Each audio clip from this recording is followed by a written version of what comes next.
भोजपुरी के global trending star Khesari Lal Yadav ji का आज सुबह में एक और गाना रिलीज हो गया है जिसका नाम है प्लाजो वाली। जी हाँ दोस्तों, बहुत ही प्यारा सॉन्ग है। आइए जानते हैं खेसारी लाल यादव जी का इस सॉन्ग के बारे में।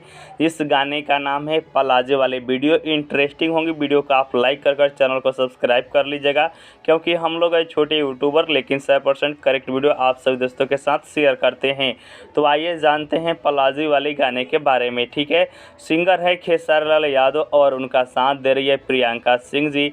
म्यूजिक है आर्या शर्मा जी का, गीत लिखे हैं कृष्णा बेदर्दी जी। वीडियो डायरेक्टर है पवन पाल जी। जी हाँ दोस्तों, पवन पाल जी वीडियो डायरेक्टर है प्लाजो वाली गाने का।